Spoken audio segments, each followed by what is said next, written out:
I don't know if Hammer Films made the Gorgon with an eye to enlarging their stable of Eastern European fin de siècle monsters, but it is a shame that it did not initiate a new series to join their line of vampires, werewolves, and Frankenstein creations, for it is a fittingly ghoulish addition. Based on the myth of the three-headed Gorgon so hideous that looking straight at it turns you to stone, remember Medusa? The monster has been transferred from ancient Greece to an Eastern European village called Varndorf, which has been terrorized by a series of mysterious deaths.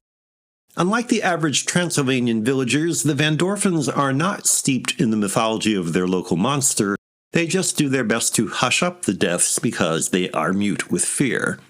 They are forced to open up when the death of a philandering artist brings his mythology-knowledgeable father, Professor Heitz, Michael Goodliff, to town.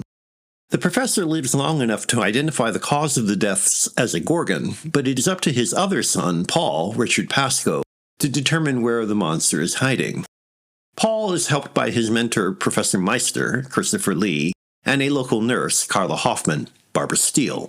The one person who could elucidate matters, Dr. Namaroff, Peter Cushing, who has dealt with the ossified victims, seems intent rather on keeping the secret at any cost. The monster's presence is suggested through hints and glimpses as director Terence Fisher and cinematographer Michael Reed cleverly play off the fact that we are not supposed to be able to see it without dire consequences in a nimble game of cat and mouse.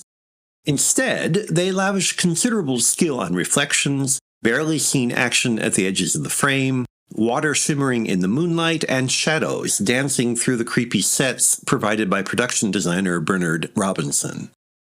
The monster hunters correctly assume that the Gorgon has invaded a human host who must be identified, which is in fact not terribly difficult.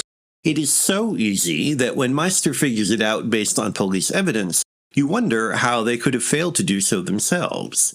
Instead, once the host has been revealed, new questions arise about how that identification will be resolved. Which may suggest why the Gorgon did not launch a new series. The monster is dispatched, but so is the unfortunate host. Of course, Count Dracula has died countless times only to rise again, so elimination of a supernatural monster is not necessarily career-shortening. Maybe Greek myth was just a little beyond the Hammer formula. How or why the Gorgon has left sunnier climes for piney Prussia or taken 2,000 years for the move is never asked, much less addressed. Regardless of the reason, it is a shame that the Gorgon did not sprout a few more heads fit for decapitation. Still, by my count, there is at least one more left, so